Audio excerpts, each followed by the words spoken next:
Welcome to our channel. Today we how to activate H&R Block for LLC expense categorization, full guide step by step clearly. To activate H&R Block for LLC expense categorization, begin by visiting the H&R Block website. If you don't already have an account, click on the option to create a new one. Fill in the required information, including your name, email address, and password.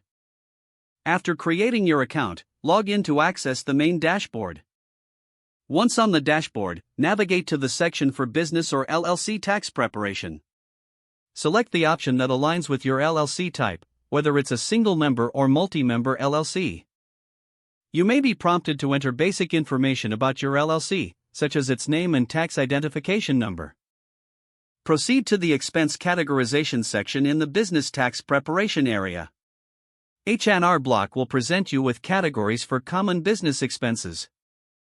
Review the categories and select the ones that best suit your LLC's needs. For each category, you can enter specific expenses by clicking on the Add Expense button. Fill in the details for your expenses, including date, amount, and a brief description. Ensure that all expenses are accurately categorized to maximize your deductions. After entering all expenses, review your entries for any errors or omissions. Once everything is correct, proceed to the summary page to see an overview of your categorized expenses. If satisfied with your entries, move on to the final submission or filing process.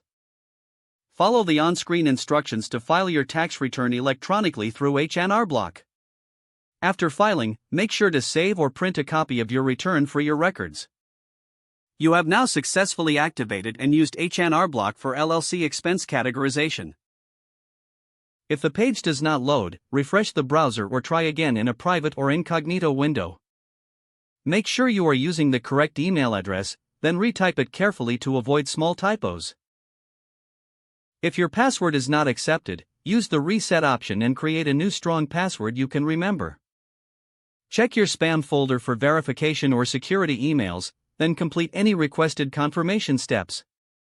Enable two-factor authentication if available to improve account security and reduce unauthorized access risk. After signing in, review your profile details so your contact information and settings are accurate and current. If you see an error message, note it down and try again after restarting your device and internet connection. Log out when you finish, especially on shared devices, to keep your account and payment information secure. If the page does not load, refresh the browser or try again in a private or incognito window. Don't forget to like this video and subscribe to our channel for more step-by-step tech guides.